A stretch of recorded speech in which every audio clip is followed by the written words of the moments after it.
శచీసుతాష్టకం శ్రీల సార్వభౌమ భట్టాచార్య విరచితం. ఈ సార్వభౌమ భట్టాచార్య ఆయన ఒరిస్సా రాజపురోహితుడు. ఆయన జగన్నాథ్ పూరి మందిరానికి ఆయన మోహంత్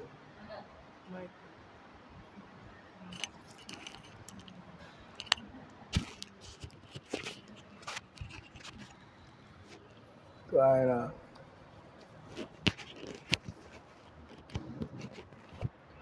మొదట్లో నిరాకారవాది లేదా మాయావాదిగా ఉండేవాడు. మనుషులు వాళ్ళంతటి వాళ్ళు దేవుణ్ణి ఈ ఐటమ్ హరే కృష్ణ ఎవరైతే వాళ్ళంతటా వాళ్ళు దేవుణ్ణి వెతుకుతూ ఉంటారో వాళ్ళకి ఏదో శక్తి, ఏదో లోపల ఏదో అంతటా అట్లా అనిపిస్తూ ఉంటుంది. అంటే కృష్ణుని దేవుడిగా తెలుసుకునే ఆ గొప్ప అవకాశం మనం శ్రద్ధగా విన్నప్పుడే తెలుస్తుంది. ఈ సార్వభౌమ భట్టాచార్య చైతన్య మహాప్రభుని కలుసుకున్నప్పుడు 7 రోజులు ఎన్ని రోజులు 7 రోజులు మాట్లాడుతూ ఉంటే చైతన్య మహాప్రభు గమని వింటూ ఉంటే ఆయన అనుకున్నాడు, వీడు కుర్రాడు 15 ఏళ్ళ కుర్రాడు, నేను మాట్లాడేదంతా తల మించి వెళ్ళిపోతుంది అని. ఏమయ్యా నువ్వేం అర్థమవుతున్నట్టు తలకాయ ఇవ్వటం లేదు, అర్థం కానట్లుగా నువ్వేం అడిగి తెలుసుకోవట్లేదు, అట్లా చూస్తూ కూర్చున్నాయని. అంటే అప్పుడు మీరు చెప్పేదంతా అర్థమవుతుంది సార్, కానీ మీరు చెప్పే అర్థాలు పెడర్థాలలాగా అంతవరకు ఆయన్ని ఎవరు అట్లా మాట అన్న పాప అనుకోలేదు. ఎక్కడికి పోయినా కూడా ఆయన సార్వభౌమ భట్టాచార్య అంటే అంటాడు కదా,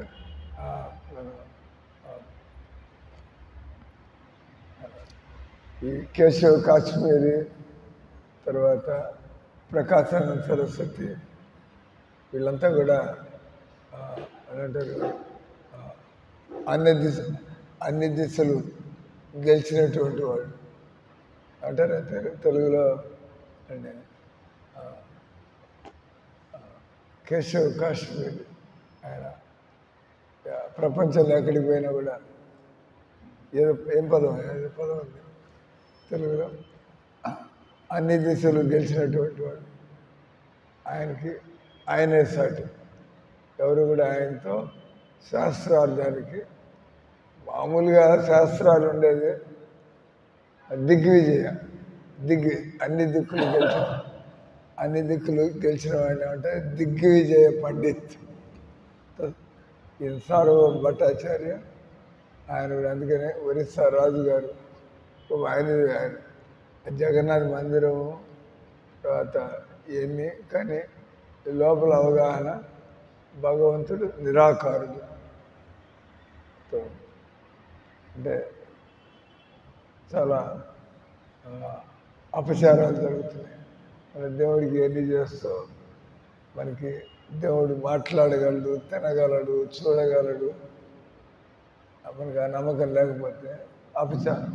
లోపల మాత్రం ఇదంతా ఏదో మనసుని నిలబెట్టుకోవడానికి ఆఖరిలో దేవుళ్ళలో మనం ఐక్యమైపోతాం, లీనమైపోతాం. మహామండలేశ్వర బ్రహ్మలి అంటే అటువంటి సార్వభౌమ భట్టాచార్య ఆయన ఒక నిమాయ్ పండిత్. చిన్నప్పుడు చైతన్య మహాప్రభు యొక్క పేరు నిమాయ్ పండిత్.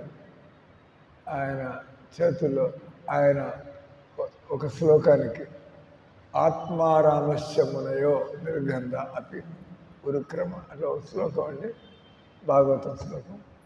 దానికి శాస్త్రార్థం చేసినప్పుడు సార్వభౌమ భట్టాచార్య ఒక శ్లోకానికి 9 రకాలుగా వివరిస్తాడు. ఎట్లా మాట్లాడేది ఎట్లా అనిపిస్తుంది అని ఇంకా రకరకాలుగా చెప్పొస్తానంటాడు. వీడోడు ఉక్కు పిండంలాగా ఉన్నాడు. ఈయన 9 రకాలుగా చేస్తే అంతవరకు ఏ పండితుడు కూడా అన్ని రకాలుగా ఒకటే 2 లైన్లు ఎంత మారిస్తే ఇట్ట మార్చి అట్ట మార్చి. సో సార్వభౌమ భట్టాచార్య 9 రకాలుగా చెబితే ఆయన ఆ శ్లోకాన్ని 64 రకాలుగా చెబుతాడు. బస్ ఈయన మానవ మాత్రం అయ్యే అవకాశం లేదు. ఒక మనిషి ఈ విధంగా చెప్పలేడు. అక్కడికి అయిపోయిన గుండె గుబేలు ఈ దగ్గర నేను లొంగిపోవడం లేదు. ఆ రకంగా గొప్ప భక్తుడిగా మారిపోయి ఆయన ఈ రకంగా చక్కగా చైతన్య మహాప్రభు మీద ఆయన సార్వభౌమ అష్టకం అంటారు, తర్వాత సార్వభౌమ శతకం అంటారు. అంటే 100 పాటలు చైతన్య మహాప్రభు శతకం ఫేమస్ కొన్ని శ్లోకాలు ఉన్నాయి. దానిలో వైరాగ్య విద్య చెప్పండి, వైరాగ్య విద్య, నిజభక్తి యోగ, శిక్షార్థం, ఏక పురుష పురాణ, శ్రీకృష్ణ చైతన్య శరీరధారి, కృపాంబుధుడు, తమహం భజామి. కృపాంబుధుడు, మీరు కృపా సముద్రం అలాంటి వాళ్ళని ముంచి పారేస్తారు, వాళ్ళని చక్కటి భక్తులుగా మార్చి పారేస్తారు. కాబట్టి నేను మీ శరణ వేడుతున్నా అని చెప్పి అలాగే ఇంకా శ్లోకాలు ఉన్నాయి. సో మనం ఈరోజు ఇప్పుడు చదివేటువంటిది శచి సుత అష్టకం. ఎవరైతే శచీమాత పుత్రుడిగా ఈ భూమి మీద అవతరించాడో ఆయన సాక్షాత్ వ్రజేంద్ర శచీసుతో వ్రజేంద్ర నందన వై శచీసుతో బలరామ వేలా నిత్తాయి. సో అంత క్లియర్ అయిపోయింది. చైతన్య మహాప్రభుకి అవతారాన్ని ప్రపంచానికి బాహాటం చేశారు. సో ఆయన రాసినటువంటి దీనిలో ఎన్నుకున్నటువంటి శబ్దాల్లో సెలెక్టెడ్ అంటారు. సెలెక్టెడ్ అంటే దాన్ని గొప్పవాళ్ళని పొగిడేప్పుడు మనం శబ్దాలను సరిగా ఎంచుకొని పోగడాలి. ఒకడెవడో అన్నాడు, మీ పెదాలు కోతి పిర్రల్లాగా ఎర్రగా ఉన్నాయి అంటే అట్లా కంపేర్ చేయడం తప్ప. కోతి పిర్రలు అంటే అది ఒక అశుభ్రమైనటువంటి ప్రదేశం. దాంతో పోలిస్తే మీ పెదాలు కోతి పిర్రలాగా ఎర్రగా ఉన్నాడు. ఎర్రగా అంటే కమలాల్లాగా ఎర్రగా ఉన్నాయి. కోతి పిల్లలు అంటే ఎక్కడైతే కోతికి పెంట ఏళ్ళు ఉంటాయి, కోతి ముడిగడి కోతి కదా, దాంతో పోలిస్తే అవమానం చేసినట్టు. ఆ రకంగా ఏదైనా శబ్దాలు వాడేప్పుడు మనం జాగ్రత్తగా రకరకాలుగా మాట్లాడుతాం. అదే కంపారిజన్గా మనం చెరుగడ్డతో పోల్చవచ్చు, వెదురు బొంగుతో పోల్చవచ్చు. వెదురు బొంగు అంటే ఎదురు పనికిరాని అవమానం చేస్తుంటే, చెరుకు రసం అంటే వాయత తీయటి రసం. ఆ రకంగా అలాగే సున్న నీళ్ళు పాలు, మీరు వండినటువంటి సున్న నీళ్ళలాగా ఉంది అంటే తెల్లగా లేదా చక్కటి పాలలాగా ఉందండి, పాలలాగా ఉంది, దాని అర్థమే మారిపోతుంది. ఆ రకంగా అంటే ఇక్కడ ఎప్పుడైనా కూడా మనం భగవంతుడిని కానీ కృష్ణ భక్తుల్ని కానీ మనం పొగిడేప్పుడు మనం లిమిట్స్ పెట్టుకోకర్లే. ఇప్పుడు ప్రభుపాదని జగద్గురు అన్నారు కదా. మామూలుగా మీ అవగాహనలో జగద్గురు అంటే జగత్తంతా తిరిగి వచ్చిన వాడు. కానీ నేను చెప్పచ్చు, రాజశేఖర్ జగద్గురు రాజశేఖర్ దాస్ దీని మధ్య ఆయన ఎగతాళి పట్టిస్తున్నారా, నవ్వులాటగా అంటున్నారు. అట్లా ఎవరికైతే కృష్ణతత్వం తెలుసో వాడి జగత్తులో ఎక్కడికి పోయినా కూడా వాళ్ళని ఉద్ధరించడంలో సమర్థుడు. మనం జగత్తంతా తిరిగి ఉండకపోవచ్చు, కానీ మీరు కృష్ణ భక్తులు అయితే మిమ్మల్ని జగద్గురు అనొచ్చు. అంటే జగత్తులో ఎవరినైనా కూడా మీరు ఈ హరే కృష్ణ మహామంత్రాన్ని ఇచ్చి వాళ్ళని ఉద్ధరించగలరు. కాబట్టి జగద్గురికి 2 అర్థాలు. జగత్తంతా తిరిగి వచ్చిన వాడు. ఒక మాయావాది ఉంటాడు, అది ఈ శంకర సంప్రదాయం వాళ్ళు కూడా మొత్తం తిరిగి వస్తారు, తిరుగుతున్నారు కూడా. శంకరాచార్య పీఠం వాళ్ళు తిరుగుతున్నారు, వాళ్ళని జగద్గురువులు అంటారు. కానీ వాడు ఎవరిని ఉద్ధరించడం లేదు. పిచ్చుకోకలాగా జగత్తంతా తిరిగి వస్తున్నాయి జగద్గురు. అట్టయితే ఈ విమానాలు తోలేవాడు కూడా జగత్తంతా తిరుగుతున్నాడు. అంటే జగద్గురు అంటారే. జగద్గురు అంటే ఎవడైతే జగత్తులో ఎక్కడికి పోయినా కూడా వాళ్ళని ఉద్ధరించగలడు. జగత్తు తిరిగి రాడు అంటే ఈ ఈ ట్రైన్ డ్రైవర్లు, ట్రక్ డ్రైవర్లు వాళ్ళందరూ జగత్తంతా మొత్తం తిరుగుతూ ఉంటాడు. దేశం అంతా నేషనల్ పర్మిట్ అంటారు. National permit, state permit. వాళ్ళు జగద్గురువులు అయిపోయారు. జగత్తంతా తిరుగుతున్నారు కానీ వాళ్ళు ఎవరిని ఉద్ధరించారు? ఆ రకంగా ఎవరైతే కృష్ణ భక్తుడు కాడో అతడు ప్రపంచం అంతా తిరిగినా కూడా తిరగకుండా ఉండింటే మంచిది. అందరు చెడగొట్టి చెడిపోయింది. తిరగకుండా అంటే కనీసం వాడు చెడిపోయి ఉండేవాడు కాదు. మాయావాద భాష్యశులే సర్వనాశం. ఎవడైతే మాయావాద భాష్యం వీళ్ళ అన్నయ్య ఉండేవాడు రత్నాకర్, ఆయన పెద్ద మాయావాది. ఈయన ఆయన మాయావాది కొంచెం ధ్యానాలు చేసుకుంటూ అటంతా ఈయనకు అర్థమయ్యేది కాదు. నాన్నగారు ఎంత ధ్యానం కానీ నన్ను కలుసుకున్నాడు. నన్ను కలుసుకున్న ఈయనకి అసలు తెలిసిపోయింది కృష్ణుడి దేవుడు. అప్పుడు వీళ్ళంతా మాట్లాడుతుంటే ఆయన మొండి గట్టంలాగా నువ్వేదో నాకు చెప్పేది నీకేదో అంటే కొద్దిగా ఆయన చదివిన వివేకానంద పుస్తకాల నుంచి రామకృష్ణ పుస్తకాల నుంచి మాట్లాడితేనే ఈయనకి తలనొప్పిలాగా తయారైంది. వచ్చి నాకు వచ్చి చెప్పాడు, మా అన్నయ్య ఆయన పోయిన కేసులాగా ఉంది, నేను చదువుతుంటే అపరాధాలు చేస్తా అది ఇది అది ఇది మాట్లాడుతున్నాను. అంటే అప్పుడు నేను బాంబే పోతున్నా. నేను బాంబే పోతుంటే ఏమయ్యా బాంబే తిరిగొద్దని రావే అని చెప్పాను రత్నాకర్కి. ఈయన నా గురించి కొద్దిగా మాట్లాడేటాడు. మొదటిసారి కలుసుకుని అప్పుడు బాంబే పట్టుకుపోయాం. ఆ ట్రైన్లో దూకలేడు కదా, ట్రైన్ నుంచి దూకేలేడు. ట్రైన్లో తలకైతేనా 32 గంటలు నేను భక్తుడే తిరిగి వచ్చాడు. ఇంకా జీవితంలో దేవుడు ఎలా వచ్చినా కూడా మన రోగాలు పాలు కావచ్చు. రోగాలు పాలు కావడానికి కృష్ణుడు దేవుడు కాదే. మీ కర్మలు మీరు అనుకున్నది, నేను కృష్ణ భక్తుడు సార్ నాకు ఈ రోగాలన్నీ ఏంది, నేను కృష్ణ భక్తుడు సార్ నాకు ఈ అప్పులు పెడదంత ఏంది, దానికి దీనికి సంబంధం ఏంది? అప్పులు పెడతాం మనం తెచ్చుకున్నది, రోగాలు మనం తెచ్చుకున్నది. ఇప్పుడు భజన చేస్తున్నది అంత మారిపోతాయి మీరు వదలకుండా ఉంటే. ఎవరైనా కూడా దరిద్రులు వదలకుండా మంత్రం అంటూ ఉంటే చూస్తూ ఉంటావు సుధాముడిలాగా ఎక్కడికో చేరుకుంటాడు. సుధాముడు దరిద్రుడు, ఎక్కడికి చేరుకున్నాడు. ఆ రకంగా సొంట అయినా కూడా కేవలం హరే కృష్ణ మంత్రం అంటూ ఉంటే పండితుడైపోతాడు. సొంట కూడా కేవలం హరే కృష్ణ మంత్రం అంటూ ఉంటే అన్ని నియమాలు పాటించగలుగుతాడు, అన్ని విషయాలు అర్థమవుతాయి. ఎందుకంటే నామం కూడా విద్య. అది నామం అంటే మనకి లోపల మనకి ఆత్మజ్ఞానం కలుగుతుంది. అంటే మేము మాట్లాడేవాడిని రోజు క్లాసులు ఇస్తున్నాం రూమ్లో. ఈరోజు క్లాసులు కూర్చుంటే ఏం చెప్పాలా, అంత చదువుకొని వస్తున్నాయని మంత్రం జపం చేస్తున్నాం. దేవుడు ఏ రోజుకి ఆ రోజు కొత్త ఐడియాలు సప్లై చేస్తూ ఉంటాడు. అవి చదువుతూ ఉంటాం అంతే కదా. కాబట్టి మీరంతా జగద్గురువులే కదా, ఇప్పుడు మీరంతా జగద్గురువులేనా కదా అంటున్నా.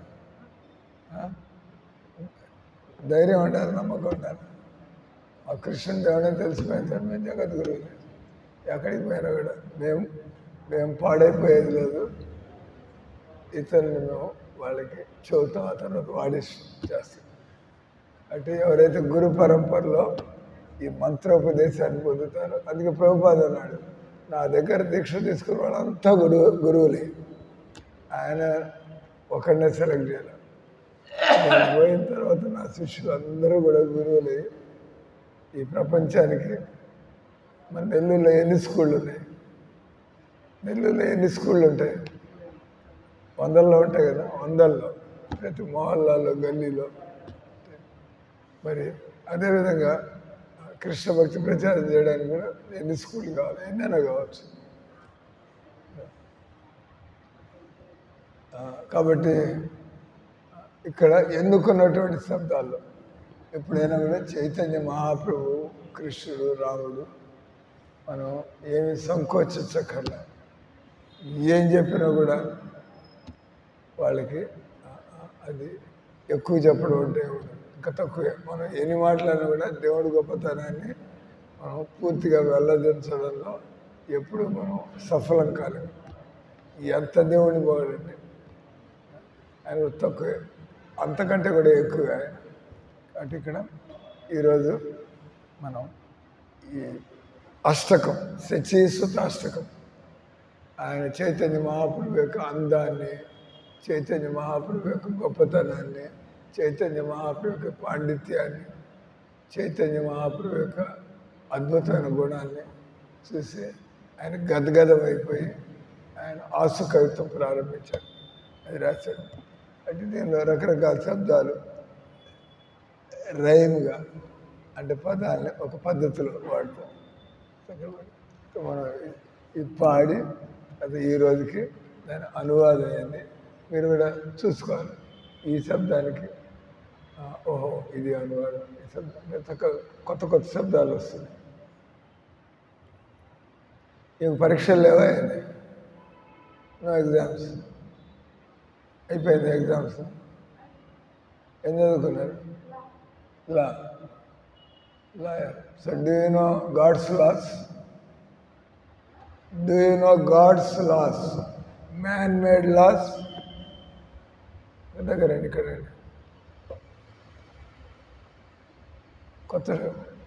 కొత్త శిష్యురాలు దొరికింది.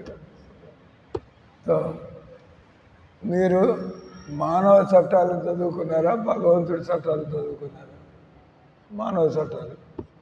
మానవ చట్టాలు దేశానికి మారుతూ ఉంటాయి. ఈ దేశంలో ఉండే చట్టం అమెరికాలో చట్టం కాకపోవచ్చు.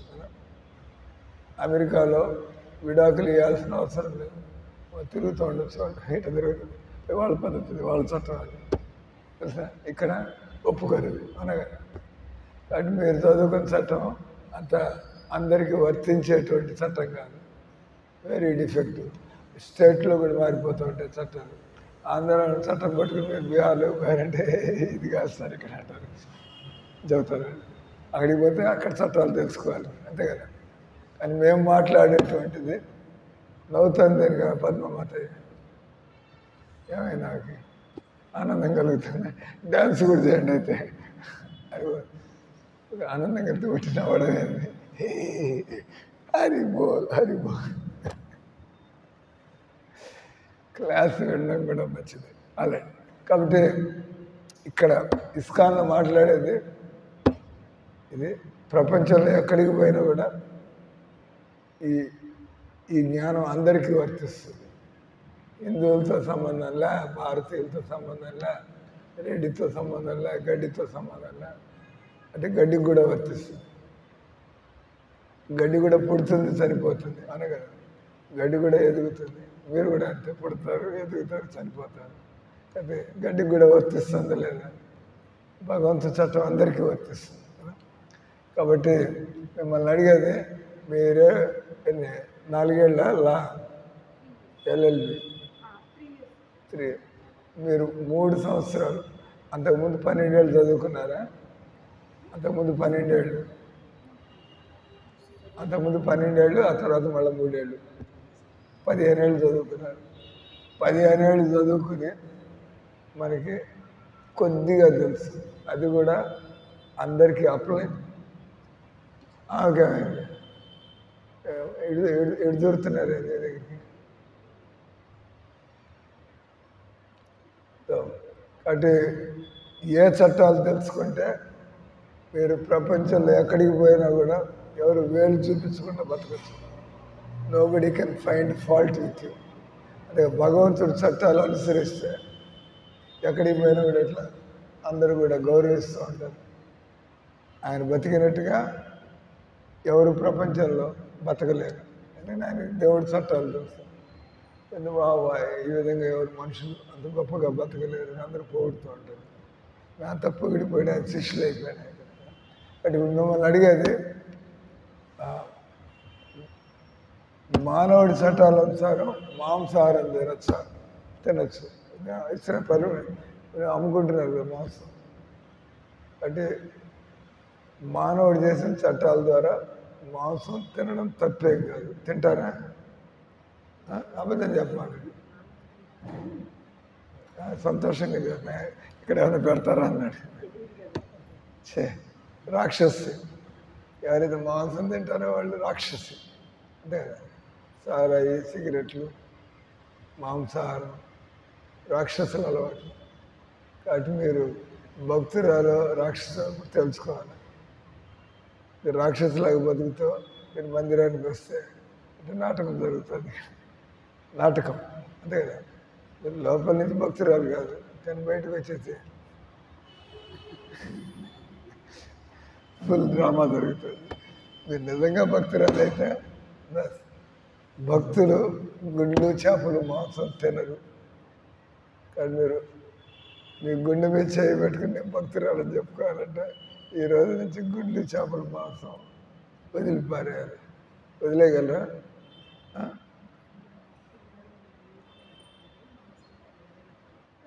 మరి మీ అనువాదం నేను ఉర్దూలో మాట్లాడుతున్నా. ఇక్కడ ఇట్లా అనువాదం ఇప్పుడు పక్కన కూర్చోండి. మరి నా తెలుగు కూడా మన అనువాదం నేను చెప్పేది వినపట్టలేదే, ఎందుకు అర్థం కావట్లేదు? మీకట్ట వినపడుతుంది సార్, మరి అలవాటు అయిపోయాను. కాబట్టి అడిగే ఒకటి, భగవంతుడి చట్టాల ప్రకారం మాంసాహారం తినడం నేరాలన్నింటిలోకి అతిపెద్ద నేరం. మొత్తం ఎన్నో నేరాలు ఉన్నాయి. అబద్ధాలు చెప్పడం, మోసాలు చేయడం, అన్యాయం చేయడం, దొంగతనాలు, అన్ని నేరాలు. అన్నిటికంటే పెద్ద నేరం, క్షమించరాని నేరం ఏంటంటే మాంసాహారం తినడం. ఎందుకో తెలుసా? చంపిన జీవిని మీరు బతికించలేరు. దానికి అది దేవుడు పుట్టించాడు, దానికి బతికే అధికారం ఉంది. మధ్యలో మీరెవరు దాన్ని చంపడానికి? మిమ్మల్ని చంపితే ఒప్పుకుంటారా? మీరు మరి గొర్రెల మేకలు ఎందుకు చంపుతున్నారు? Common sense. అంటే మీరు జీవులను చంపితే వాటికి మళ్ళీ జన్మనేయలేరు మీరు. అంటే వాటి యొక్క జీవితంతో చెలగాటం ఆడుతున్నారు. మీ బతుకు అట్లాగే తయారవుతున్న తర్వాత దయచేసి అనుభవించాలి. అలా కాబట్టి దీన్ని ఏమంటారు? మహాపాతకం. పాతకాలంటే పాడు పనులు. మహాపాతకం అంటే దాన్ని మించిన పాడు పనులు లేదు.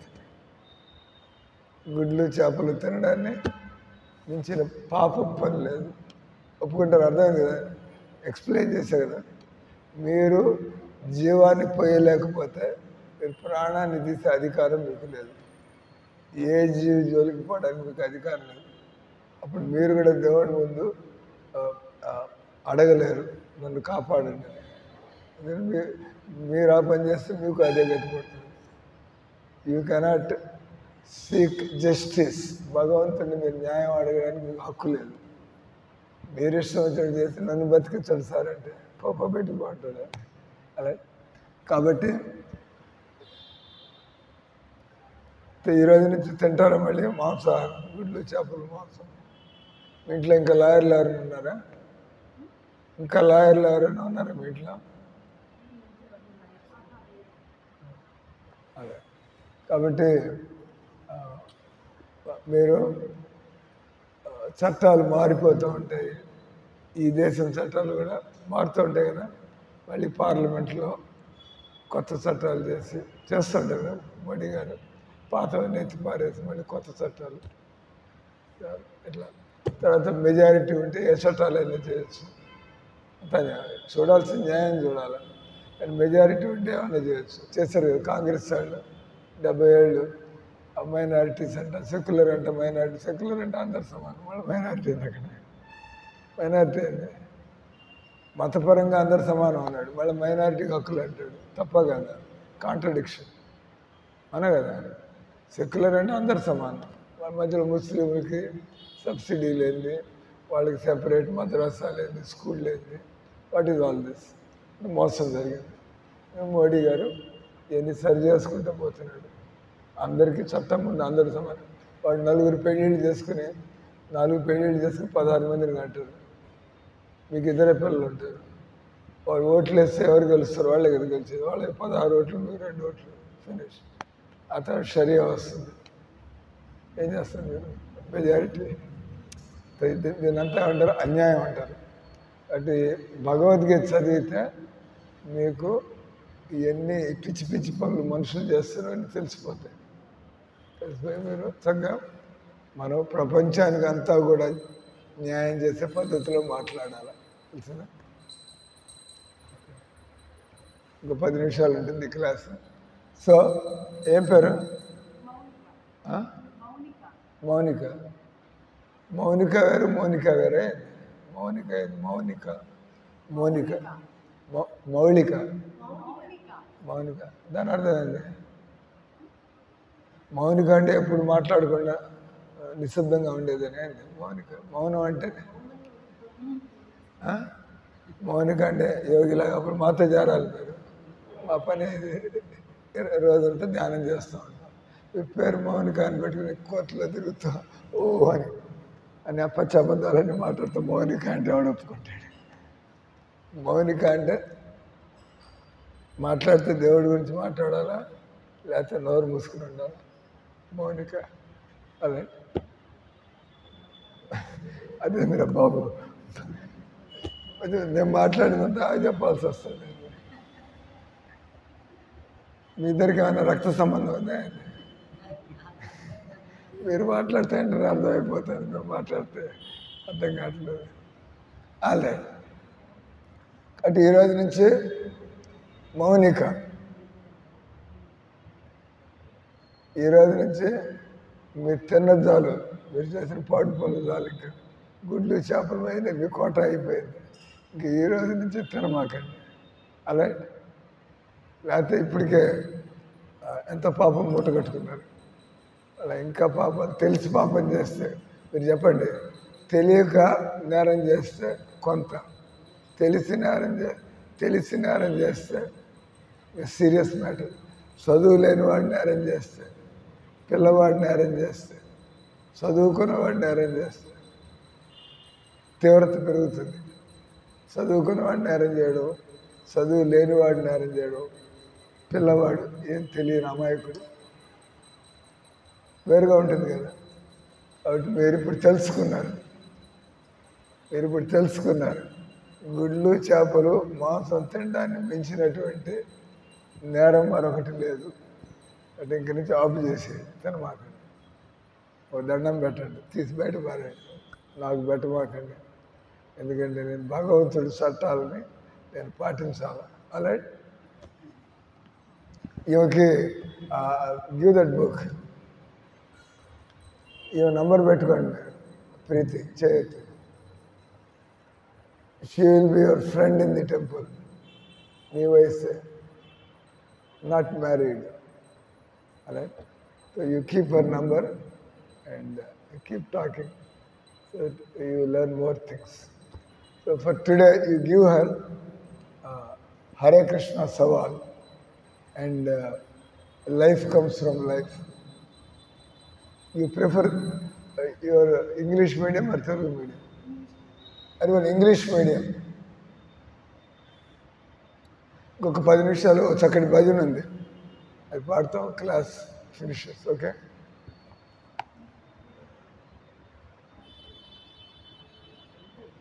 మీకు టైం అయిపోయిందా?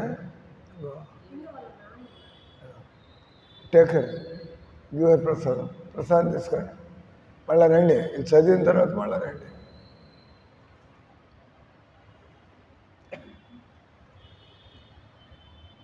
ఇది అప్పుడే మీతో ఫ్రెండ్షిప్ అయింది. పోయి అప్పుడే ఇట్టానికి పోతాను కొంపలు వచ్చింది.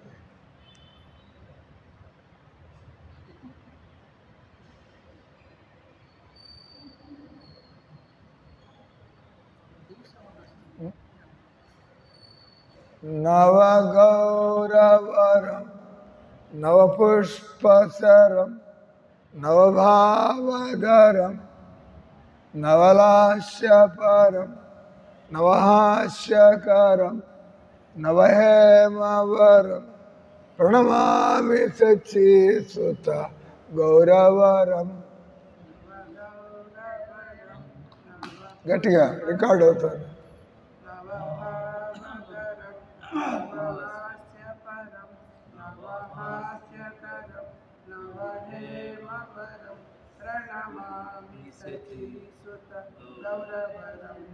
దాని అనువాదం కుంకుమాంకిత మగు నవ గౌరవర్ణుడు.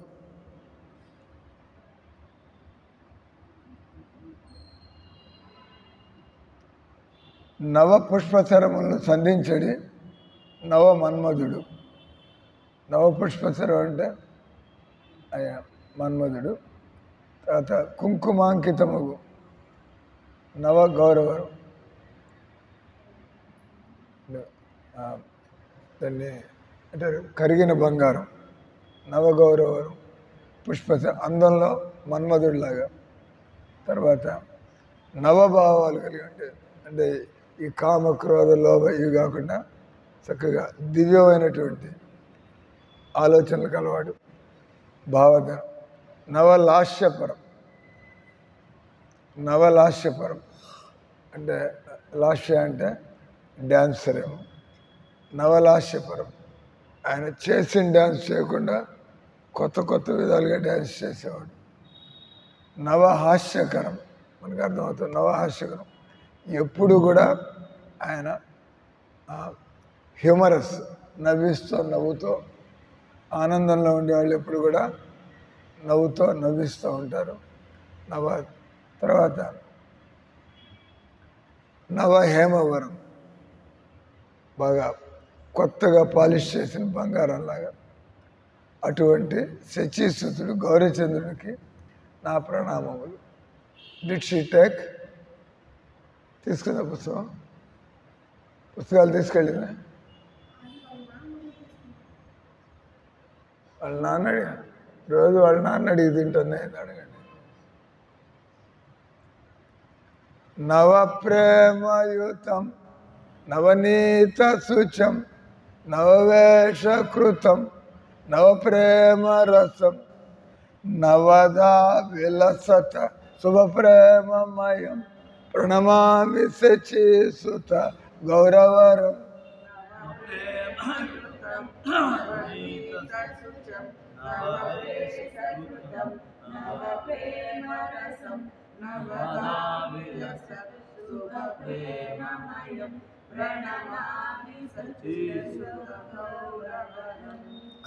మీకు తెలియని శబ్దాలుంటే నేను అనువాదం చదివేప్పుడు చూసుకోండి.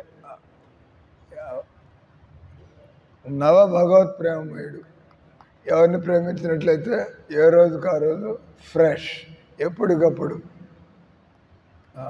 మనం ఆ ప్రేమ నవనీతం వంటి తేజము కలవాడు. చక్కటి మెరుస్తున్నటువంటి వెన్నలాగా. నవవేషధరుడు. ఆయన గుడ్డలు కట్టుకోవడం ఎట్లా ఉంటుందంటే ఆయన అద్భుతంగా ఒకరోజు కట్టుకునే విధంగా, ఒకరోజు కట్టుకున్న గుడ్డలుగా భగవంతుడు ఆయనకి అడ్డం. నవవేషధరం. తర్వాత నవ కృష్ణ ప్రేమ రసాన్ని ఆస్వాదించేవాడు. కృష్ణ ప్రేమ రసం అనేటువంటిది ఎప్పుడు కూడా అది పాతది కాదు. అందుకే మనం ఎంతో ఉత్సాహంగా ప్రతిరోజు కూడా మనం మంగళారతి, ప్రతిరోజు గురు పూజ, ప్రతిరోజు భజన జపం. ఎందుకంటే ఎప్పటికప్పుడు ఇది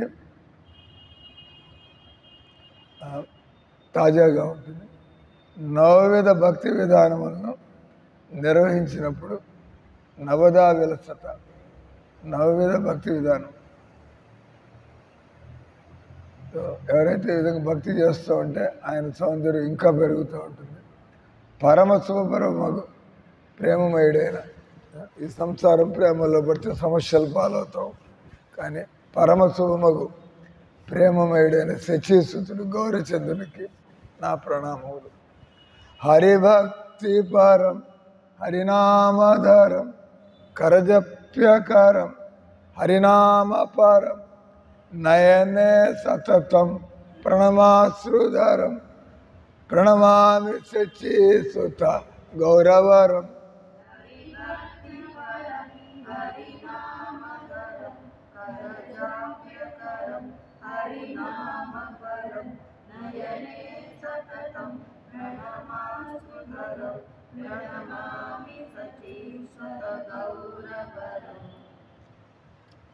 హరిభక్తి ఎందు హరిభక్తి పరాయణ అంటే ఆయనకి బస్ ఒకటే, హరిభక్తి ఎందు మునిగిపోయాడు. హరిభక్తి ఎందు లగ్నమైన వాడు హరినామాన్ని ఎప్పుడు నోటి మీద, ఎప్పుడు నోరు తెరిచాడంటే కృష్ణ కృష్ణ హరిహరి, హరినామమును కీర్తించువాడు. చేతి వేళ్లపై లెక్కించుతో హరినామాన్ని కరజప్యకరం. చైతన్య మహాప్రభు ఆయన జపం చేయాల్సిన అవసరం ఏంటి చెప్పండి? ఇక్కడ చైతన్య మహాప్రభు మాల తీసుకుని జపం చేస్తాడని చెప్పబడుతుంది. చేతి వేళ్లపై లెక్కించుతో హరినామాన్ని జపించేవాడు. ఆయనకి ఏం అవసరం మనకి చెప్పడానికి? మీరు ఈ మనస్సు పల్టీ పడకుండా ఉండాలంటే ఎప్పుడు కూడా నియమాన్ని ఏ రోజుకు ఆ రోజు 16 మాలలు జపం చేసుకున్నానా లేదా 16 కనీసం ఆ రకంగా ఉంటే కానీ మనం మాయ నుంచి కొట్టుకుపోకుండా ఉండలేము. కాబట్టి ఆయన ఆచార్యుడు కాబట్టి ఆయన చేసి మిగతా వాళ్ళు కూడా చేయమంటున్నాడు. అందుకని చేతి వేళ్లపై లెక్కించుతో హరినామాన్ని జపించేవాడు. హరినామపరుడు అంటే ఆయన జీవితంలో కేవలం భగవన్నామం తప్పితే ఆయనకి ఏమీ అక్కర్లేదు. ఆయన కావాల్సిన సుఖం అంతా కూడా హరినామపరుడు. ఏమి అంటే ఎవరిని కూడా నిజంగా భగవన్నామం జపం చేస్తుంటే నాకు జీవితంలో ఏమీ అక్కర్లేదు, ఇది చేసుకోగలిగితే రోజంతా. కన్నుల నుండి ఎప్పుడు ప్రేమాశ్రువులు. మనం ఇంత భజన చేస్తాం, ఎప్పుడైనా ప్రేమతో ఒక బొట్టు ఏమన్నా గారింద కళ్ళ నుంచి? ఎప్పుడైనా ప్రేమతో కృష్ణుడి మీద ప్రేమ కొద్దీ మీ కళ్ళ నుంచి ఎప్పుడైనా ఒక బొట్టు నీళ్లు గారాయని అడుగుతున్నాం.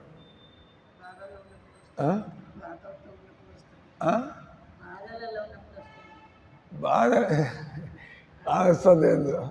నేను అడిగేది కృష్ణుడి మీద ఇంత జపం చేసాం, మనసు కరిగిపోయి కృష్ణుడి మీద అమితమైన ప్రేమ కలిగి నేనేదో కృష్ణుడి దూరంగా నా బతికి ఇక్కడ అని. తర్వాత ఆ ప్రేమలో ఉండే ఆనందం వల్ల, వియోగం వల్ల ఏడవడం, ఆనందం వల్ల ప్రేమాసు. ఇంత చేసినా కూడా నేను మన హృదయం అది పాషాణంలాగా ఉంది. ఇంకా అది బయలితే కానీ రావడం ప్రారంభం కాదు అశ్రువు. అటు ఇక్కడ చైతన్య మహాప్రభు ఎప్పుడు కీర్తన చేస్తున్నాడు. బట్ట కళ్ళ నుంచి నీళ్ళు రాలుతుంటాయి. అంటే ఆయన దివ్య ఆనందంలో ఉన్నాడు. అటువంటి శచీసుతుడు గౌరచంద్రునికి నా ప్రణామములు. సతతం జనత భవతాపహరం పరమార్థ పరాయణ లోకగతిం నవలేహకరం జగత్తాపహరం ప్రణమామి శచీసుత గౌరవరం.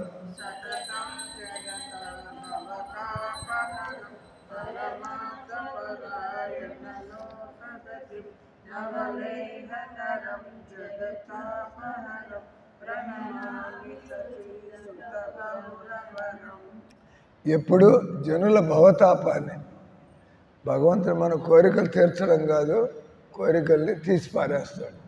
ఏం చేస్తాడు? భగవంతుడు మన కోరికలు తీర్చడం కాదు, కోరికలే లేకుండా చేస్తాడు. భౌతిక కోరికలు లేకుండా. అందరూ దేవుడి దగ్గరికి కోరికలు తీర్చుకోవడానికి పోతారు, కానీ మీరు చైతన్య మహాప్రభు దగ్గరికి వచ్చాడు కోరికలు తీర్చడం కాదు, కోరికలే లేకుండా. దానివల్ల కేవలం నామంలోనే మీరు ఆనందంగా బతకచ్చు. సతతము జనుల భవతాపాన్ని హరించువాడు పరమార్థ పరాయణులకు వారికి. ఎవరైతే ఈ విధంగా దేవుడు అనిపోతుంటారో అటువంటి వాళ్ళకి నిజంగా వాళ్ళకి దొరకాల్సింది గౌరంగ మహాప్రభు. ఆయనే జీవిత గమ్యం. కృష్ణ ప్రేమ మకరందానికై ఆశపడేవాడు చైతన్య మహాప్రభుని తన జీవిత గమ్యంగా చేసుకోవాలి. మధుపములుగా జనులను మార్చేవాడు. మధుపం అంటే తేనెటీగలు. అవి ఎక్కడికి పోయినా కూడా చెత్త అంతా పక్కన పారేసి ఎక్కడ తేనె ఉంది. ఎట్లాంటి ప్రతి అది అవన్నీ పట్టించుకో తిన్నగా సరైనటువంటి ఆ రకంగా జనాలు ఎవరైతే చైతన్య మహాప్రభు దగ్గరికి వస్తారో వాళ్ళు కూడా జీవితంలో నాకు ఈ సంసారంలో భగవంతుడు తప్ప కృష్ణుడు తప్ప నాకు ఏమీ వద్దు అనే స్థితికి తీసుకొస్తాడు. జగత్తు యొక్క తాపాన్ని శమింపజేయవాడు. ఈ సంసారాలు అందరూ కూడా కామక్రోధ లోభ మద మోహమాశ్చర్యాలతో ఉడికిపోతున్నారు, వాళ్ళు దగ్ధమైపోతున్నారు. ఎప్పుడైతే మీరు గౌరంగ మహాప్రభు దగ్గరికి వస్తారో అప్పుడు మీ సంసార తాపాలు చల్లబడతాయి. అటువంటి సచీసుతుడు గౌరచంద్రునికి నా ప్రణామములు. నిజభక్తికారం ప్రియచారుతరం నటనర్తన నాగ రాజకులం కులకామిని మానస లాస్యకరం ప్రణమామి సచీసుత గౌరవరం.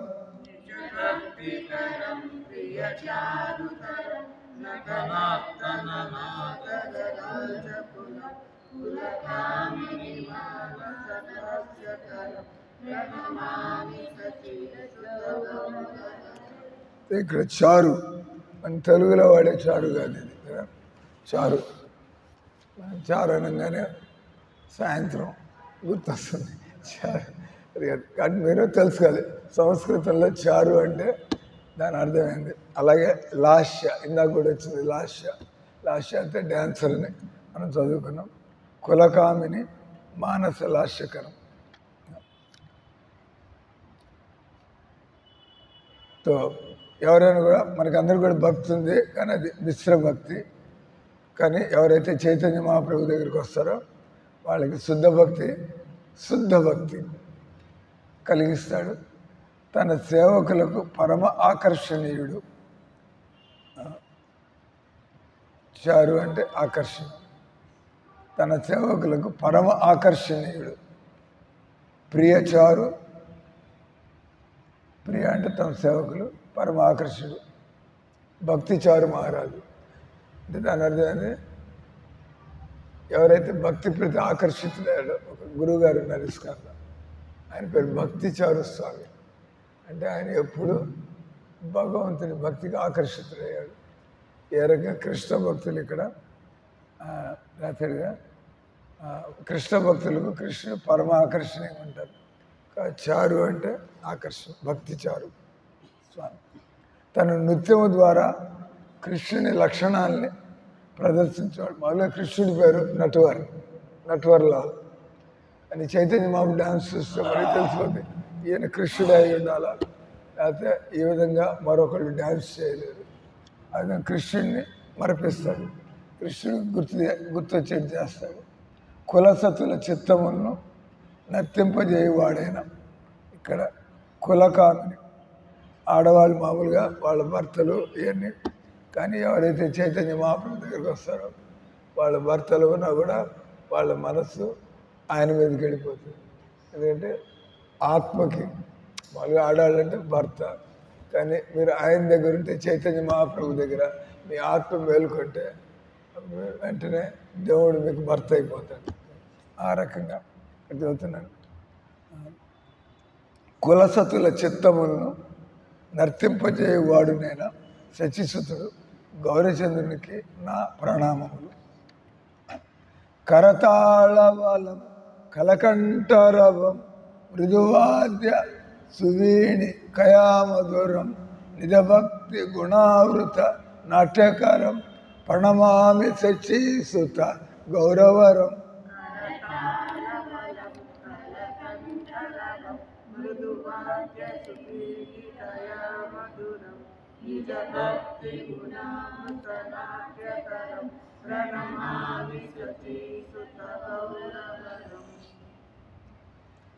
మధుర రవము గొంతు నుండి వెలువడుచుండగా వీణానాదం మధురముగా మ్రోగుచుండగా కరతాళములు లయముగా, ఇక్కడ కరతాళాలు తర్వాత గొంతు తర్వాత వాయిద్యాలు వీణ మధురంగా, ఇవన్నీ కూడా వాయిద్యాలు కరతాళాలు గొంతు అన్నీ కూడా శ్రావ్యంగా ఇంపుగా ఉన్నాయి. ఆ విధంగా తన భక్తి భావంతో నిండి నృత్యముతో నిజభక్తి గుణావృత. ఇక్కడేమి చూపించడం నాటకం చేయడం లేదు. శుద్ధ భక్తి చేస్తుంటే డ్యాన్స్ మామూలుగానే మనకి సిగ్గు బిడియం లేకుండా డ్యాన్స్ చేస్తాం. తన భక్తి భావంతో నిండి నృత్యంతో భక్తులను నియుక్తులు చేయవాడైనా, అంటే ఎవరైనా కూడా చైతన్య మహాప్రభు దగ్గరికి వస్తే వాళ్ళు డ్యాన్స్ చేయడం వాళ్ళు ఆపలేరు. వాళ్ళకి డ్యాన్స్ చేయాలని అనిపిస్తుంది.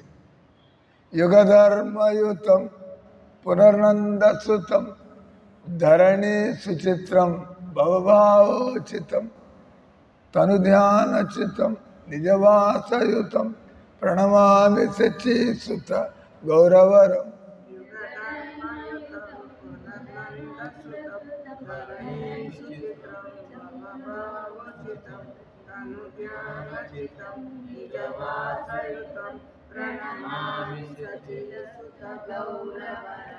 యుగధర్మమైన హరినామ సంకీర్తన ఎల్లప్పుడూ చేయువాడు. అంటే కలియుగంలో మనం గురువులను గుర్తుపట్టాలంటే, సాధువులను గుర్తుపట్టాలంటే, మనం నిజంగా భగవద్గీతకి ఎవరికి అర్థమైందయా గుర్తుపట్టాలంటే, ఎవడి నోటి నుంచి ఎప్పుడు భగవన్నామం వస్తూ ఉంటుందో, ఎవడైతే ఎప్పుడు భగవన్నామం ప్రచారం చేస్తూ ఉంటాడో ఆయనే నిజంగా గురువు. ఎందుకంటే ఇది యుగధర్మం హరినామ సంకీర్తన. నిజంగా ఎవరైనా గురువు అనేవాడు అంటే అతడు హరినామాన్ని మాత్రమే ప్రచారం చేస్తాడు. తిరిగి అవతరించిన నందసుతుడు పునర్నందసుతం ఆ కృష్ణుడే ఈ కలియుగంలో నందసుతుడు, ఆయన సచీసుతుడిగా ధరణికి అసాధారణ ఆభరణమైన వాడు. ధరణి సుచిత్రం కదా. భగవంతుడు వచ్చంటే ఈ భూమి అలంకృతమైనట్లు లెక్క. ఈ భూమి పులకరించిపోతుంది. చైతన్య మహాప్రభు ఈ భూమి మీద నడిచి ఉన్నప్పుడు. కాబట్టి ధరణి సుచితం భవభావోచితం, భవమోచనకు సరి అయినటువంటి ప్రచారం. భవబంధాలు తొలగాలంటే మనం చైతన్య మహాప్రభు చెప్పిన పద్ధతిలో పోవాల. స్వీయ కృష్ణ రూపం ఆయనే దేవుడు. చైతన్య మహాప్రభు రూపంలో ఆయన కృష్ణుడి మీద ధ్యానం చేస్తున్నాడు. ఈయన కృష్ణుడే, ఆయన ధ్యానం చేసేది కూడా. కానీ మనకి చెబుతున్నాడు, నువ్వు కృష్ణుడిని ధ్యానించు. సదా నిజధామయుతుడైన సచీసుతుడు గౌరచంద్రునకు నిజవాసయుతం. భగవంతుడు ఎక్కడుంటే అది తీర్థం అయిపోయినట్లు.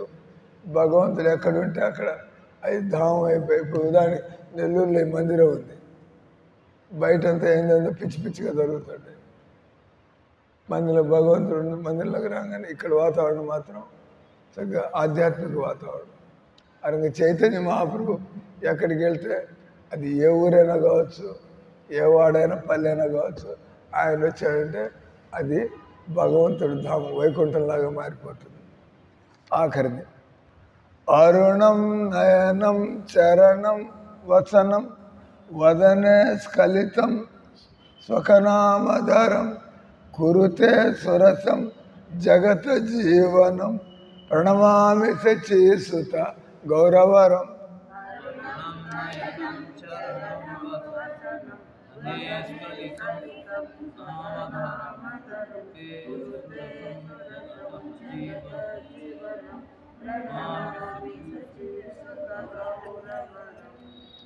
అరుణం అంటే ఉదయించేటువంటి సూర్యుడి ఆ రంగు, ఈ పద్మాలు.